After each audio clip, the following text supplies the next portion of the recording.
Hello there folks, welcome to episode 8 of The Moaning Show with me, HCD Rules 0001. Now, to begin with, I know you can't see me, but that's basically because of the terrible light quality I currently have on my camera. I'm just trying something new with the Moaning Show logo you can see on the video itself. So I'm just going to talk, and like I say, you won't be able to see me this week, and my apologies for that. But this week it's all going to be moaning and complaining about the Formula 1 television deal as far as the BBC is concerned. Now, finally, almost at the end of the season, the BBC finally gave us indications as to what it's going to be doing for 2012. And as we all know, as F1 fans, the F1 deal as far as free-to-air television is crap, considering we've had F1 on TV for quite a while. But what I will say is that despite the disappointments about the F1 deal, this is very not only disappointing, but it's sort of taking yet another sport away from those people that can't afford Sky or satellite TV. You can't be 100% surprised, obviously, because of the fact that Formula 1 is a money sport. And this money sport is quite literally, you know, a billionaire's playground. It's, if you haven't got money, you can't participate in it. If you haven't got money, you can't improve in it. And obviously now, if you haven't got money, you can't watch it.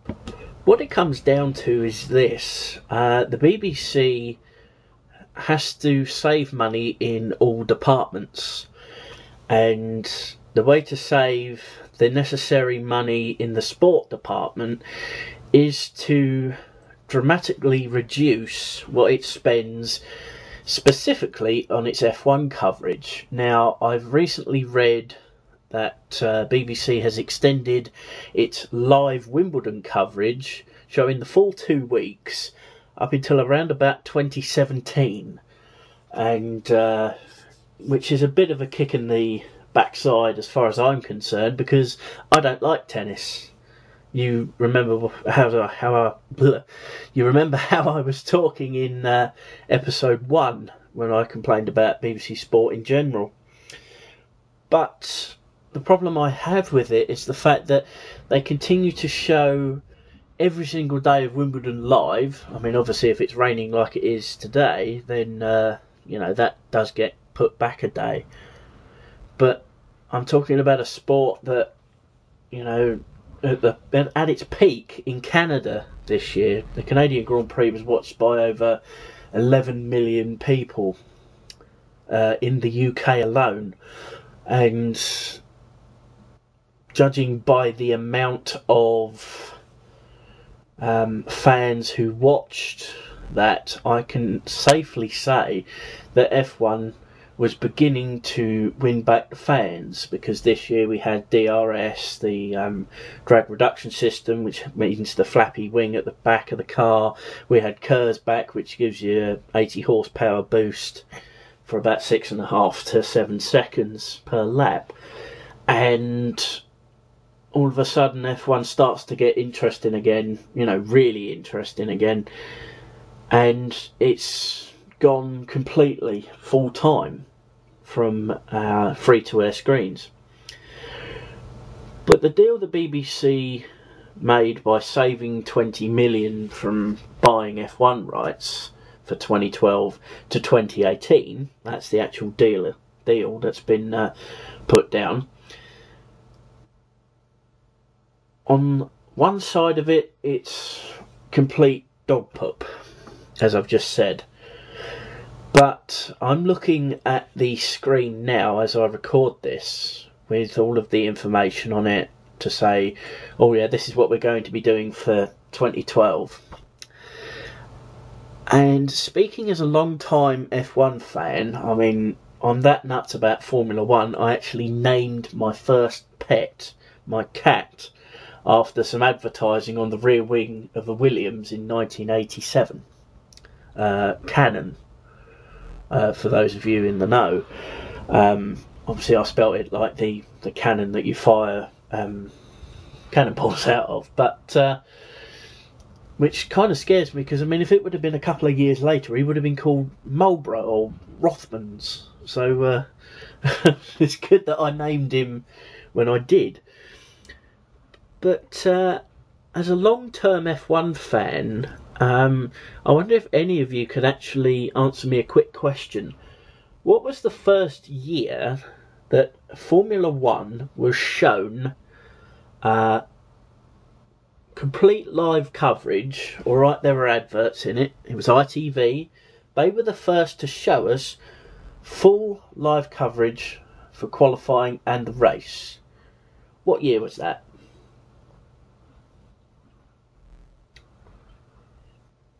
So I've left you a few seconds to think that one over. I'll give you the answer. It's 1997. That was the year we first were introduced to 100% of the races on the free-to-air television at that time. 1997. Now, before then, the BBC had Formula 1 coverage, and they showed the European races, and there were a heck of a lot more back then, 96 to as far as I can remember, and they showed highlights of the what we now call flyaway races, you know, places like Mexico, America, Brazil, Argentina, you know, non-European races that weren't shown at you know, lunchtime GMT and things like that. And that's what I'm trying to get at. This may be an episode of the Moaning Show, but the actual F1 coverage for 2012, in retrospect, doesn't look that bad. Now, as an F1 fan, to say that, it hurts slightly. To say that it's not as bad as I first thought it was. And in all aspects, it's not. In 1996, we got about an hour's highlights, if memory serves me correctly. Maybe an hour and a half highlights, depending on how the race went, I think. For instance, so like the race in Monaco went for almost a full 2 hour mark because it rained and, you know, there were so many changes of the lead. But the actual highlights, I don't seem to remember, were much longer than an hour anyway, back in 96. Now, the weird thing, as I look at the page saying what the BB are going to do for the 2012 F1 coverage, it seems to be better than what we had back in 96, 95, 94 and so on. Obviously because, you know, things have changed a heck of a lot in the 16 years since then. But it just seems to me that they've obviously reverted back to the highlights because they can't afford to pay for the full coverage, you know, every race, 100% of every race. And, you know, a lot of people will be saying, you know, it's got to be better that way because F1's a procession behind Vettel, you know, everyone's boring. Like I say, this year we've had more overtaking because of the so-called gimmicky overtaking aids. To those people I say, piss off. We've had more overtaking this year because these things have had to be brought in. I mean, a few years back when Schumacher was at his peak, we got 4 or 5 overtakes a race if we were lucky. Now we're getting 4 or 5 overtakes a lap. You know, I mean, obviously depending on the circuit. I mean, Abu Dhabi is still a difficult circuit to overtake on, as are a few others. I mean, Monaco, for example, you still have difficulties overtaking there. But basically, the new driver aids, the new overtaking aids, have made Formula One more popular, and that's why Sky jumped at the chance to host Formula One live and uninterrupted. Now they are actually launching I believe, a free HD channel if you already own the HD services with Sky, but you still got to pay for it, which basically means that any people like myself on low incomes, you know, simply cannot afford to watch their Formula One live. So basically, the BBC is all that we've got, and we've currently got the new TV deal until 2018. Now, slight worries are at the back of my head saying, well, hang on a minute, how about if Sky suddenly go back on the deal, buy out the BBC's coverage, you know, pay another 20 to 30 million a year, and stop the Beeb even showing highlights and the actual races that the Beeb will show, because the BBC won't be showing highlights of every race. They'll be showing highlights of 10 races, and they will be showing 10 live races per season until 2018, like they have been just recently. Now, the only thing I have to say with that is that at the very least they've got 10 races, and I'm going to give you those races right now. On the 15th of April, they will be in China. They've got that one, so they haven't even got round 1. I mean, for F1 followers like myself, the BBC haven't even got round 1 of the championship live, and in some respects it's the most important round, you know, with regards to the changes in team personnel, where the drivers have gone, what's happening in the development side of things, and just simple little things like that. I would have thought that the Beeb would have tried to get round 1 live. I mean, alright, it's probably going to be in Melbourne or Bahrain, but it's round 1, for God's sake. And that's why this show qualifies as a moaning show. Basically because I'm moaning about the fact that Beeb, of the 10 races they've got, a few of them are what I would call less than exciting races. The second live race they've got on the 13th of May, that's Spain. Not actually known for overtaking. The DRS does actually help if they actually put it in the right place next season, because it was too far down this season. But what I will say is that Spain's start-finish straight is about 1 kilometre long. The DRS, like I say, is put in the correct place. We will get proper overtaking at Spain, but the rest of the circuit is very difficult to overtake at. So basically, there you are with Spain. 27th of May, I'm glad they've actually got this one live. Monaco. Now, for all the grandeur, all the spectacle of all of the specialness, I take it if that's a word, all of the speciality of Monaco, it's a great occasion, like this year's Indian Grand Prix was. Great occasion. It's Formula One's jewel, so to speak. It rises above everything else, even the night races, which are spectacular. I mean, you can't get better than the cars shining in the light. But for the race itself, Monaco is crap. You get the occasional overtake just before the chicane, just as we come out the tunnel. and F1 fans that are listening to this do actually know what I'm talking about. And you might get an overtake going up the hill after Sandoval, which is the first corner. But it's still a race that has less overtaking than normal. The next race we've got is almost a month later, the next live race we've got, and that is the European Grand Prix at Valencia. Now, I am very disappointed that the BBC have actually got this one, because this year's 2011 European Grand Prix, it was a complete and total bore fest. Vettel took the lead, and he was in the lead for the rest of the race. It wasn't the fact that Vettel was in the lead for the whole race. Right, for some of us that's bad enough, but there was hardly any overtaking. We've got maybe one or two the whole race. And to have a race like that in full coverage with the BBC, I think is absolutely pathetic.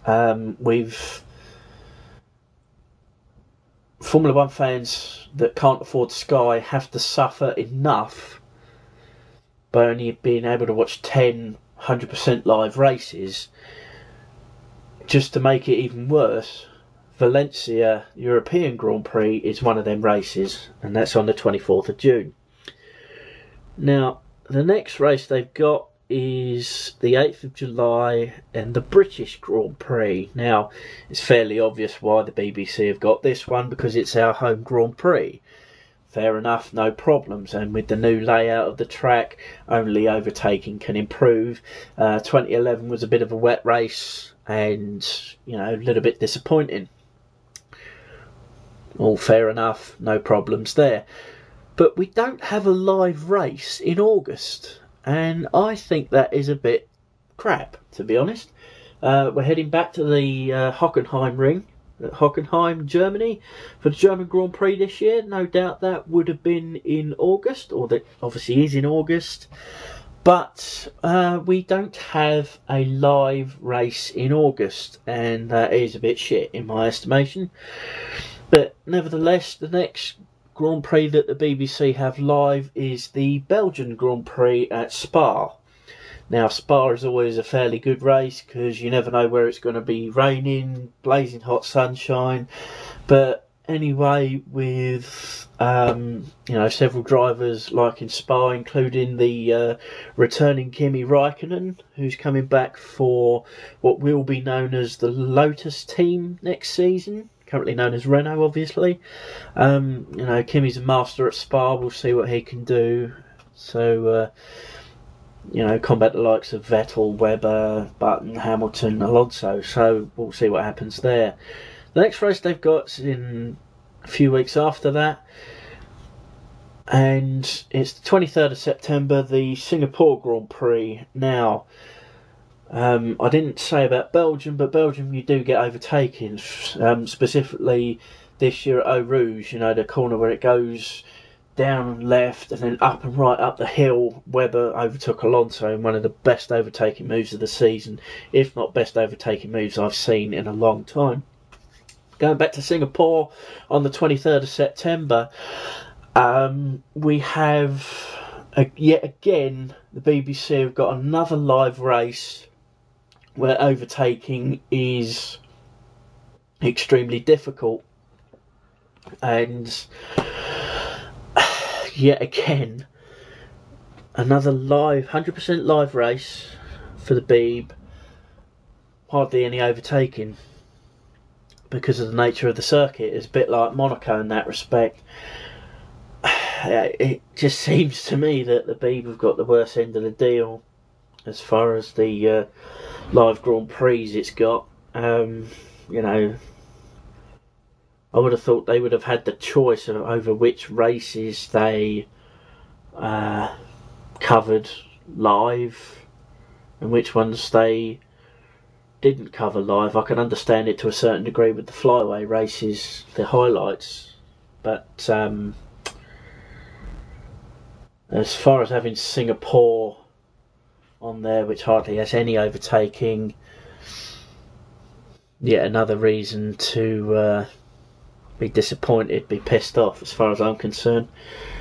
As is the next Grand Prix they've got almost a month later, on 14th of October, the Korean Grand Prix. Now, they've only had 2 of them, as I speak.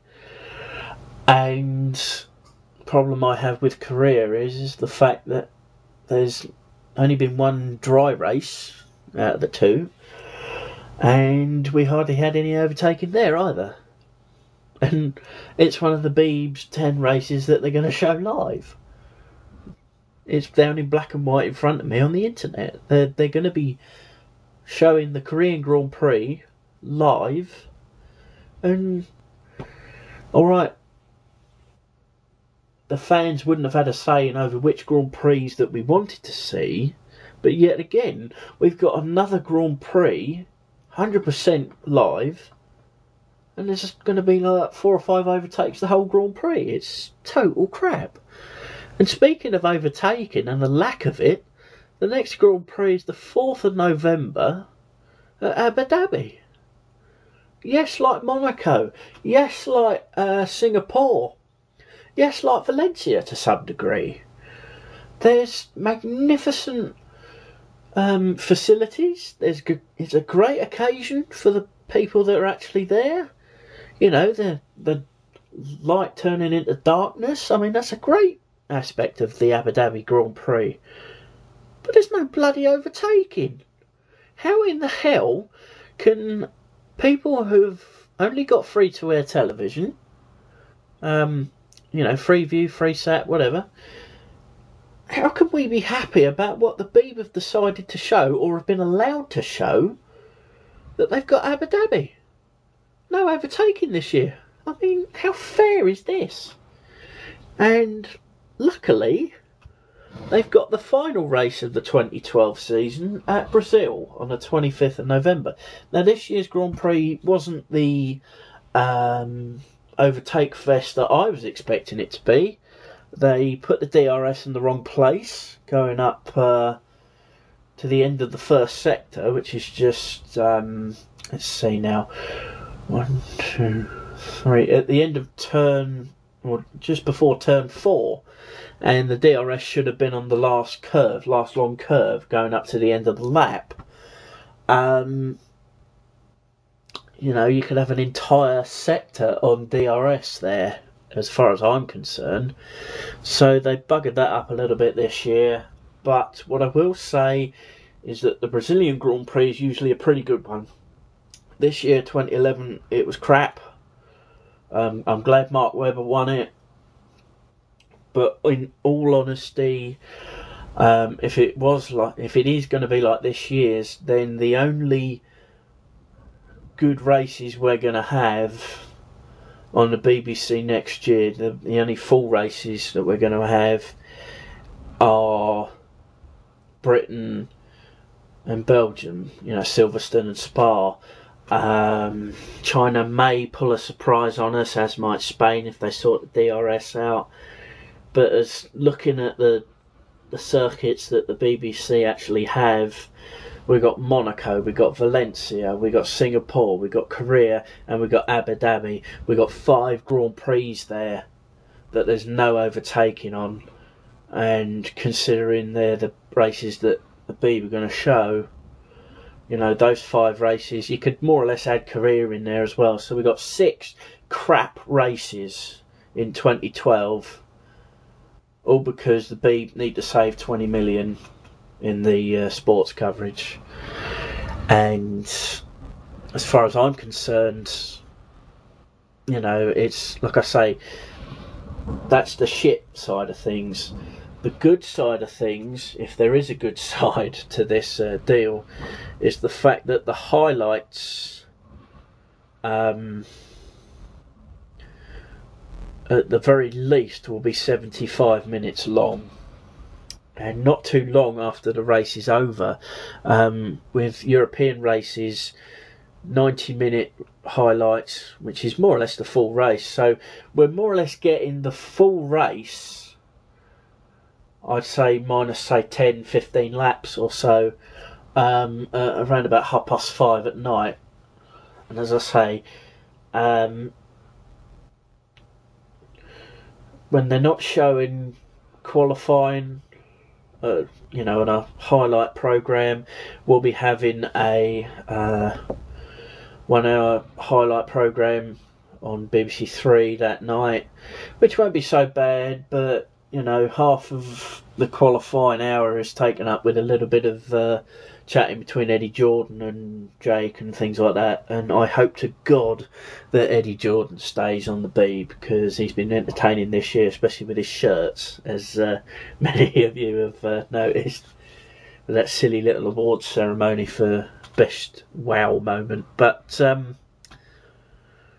the highlights for races outside Europe will be 2 hours of highlights. Now, that strikes me a little bit strange, as most races are about 90 to 100 minutes long if there's no complications like rain, safety cars and things like that.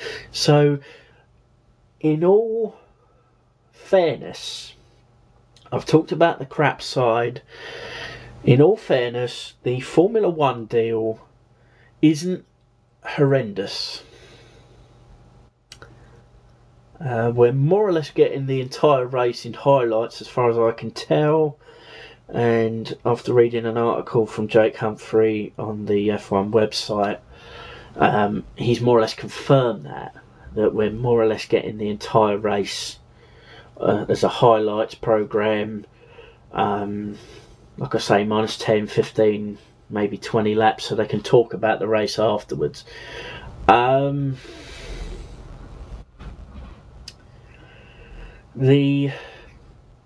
I say, it's a tremendous disappointment for F1 fans like myself that can't afford Sky.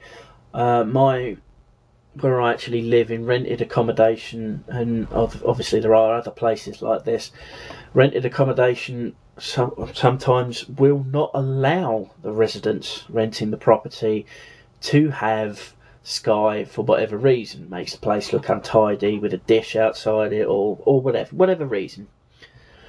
But it's not horrendous.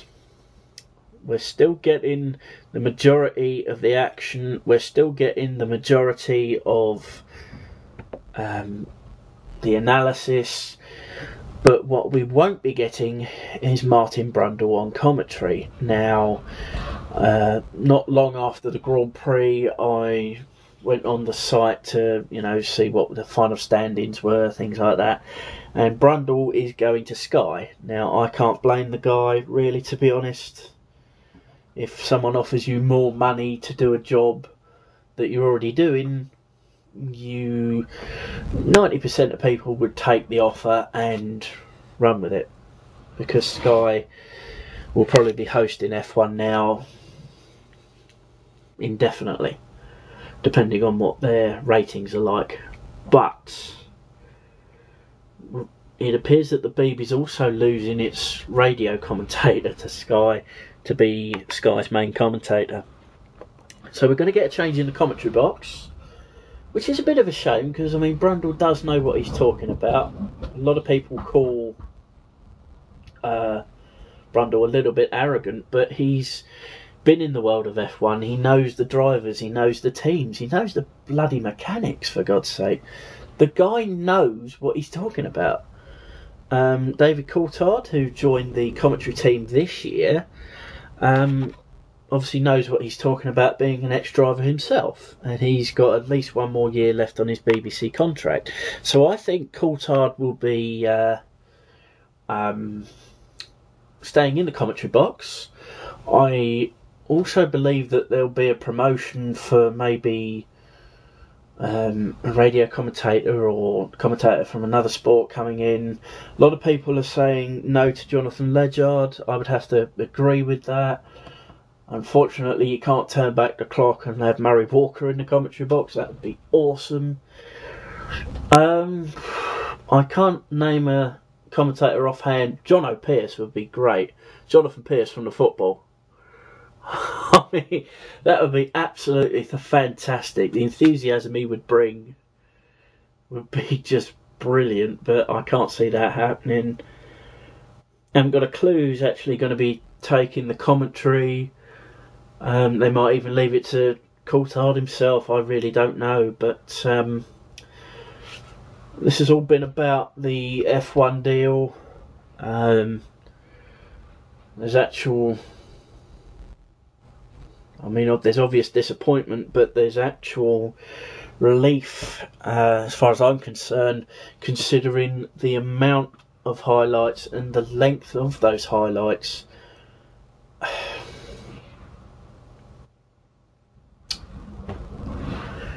It's a sad day. I was actually wearing a black armband during the Brazilian Grand Prix because I knew that was the final Grand Prix that was actually going to be proper, you know, done properly by the BBC. Not saying they won't do their coverage properly next year onwards, but it's a sad day. I've been watching Formula One for as long as I can remember. I mean, I was 3 or 4 when Prost and Senna crashed into each other at Suzuka in 88, 89. I think it was 89, which meant I would have been 5. But I remember that. And to say that we're not going to get those moments live, you know, it's a bit of a pisser, but what can you do? This world works on money, and it's something that I don't have at the present moment, and it's something that the BBC obviously doesn't have, so we're just going to have to deal with it, take each race as it comes, and you never know, it might actually be a good thing for F1 in this country as far as the highlights are concerned, because not every race is a classic like Canada was this year, and surprise surprise, Canada is not one of the live races. So yes, there's bad stuff, but in reality it's not terrible, it's not awful. So this is HED Rules 0001. Again, apologising for the lack of vision on this video, but I must try things like this out, because if it's going to be better quality wise just to listen to me rather than see me as well, then unfortunately that's going to have to be the way forward. So thanks for watching, and put any comments or suggestions for future videos. And if you do have any details on the BBC commentary team in the coming weeks and months, let us know. Let's comment about the F1 deal, let's comment about F1 in general. Email us. The show is, as always, at the bottom of the screen in the description of the video, themoaningshow@yahoo.co.uk, and I'll see you next time.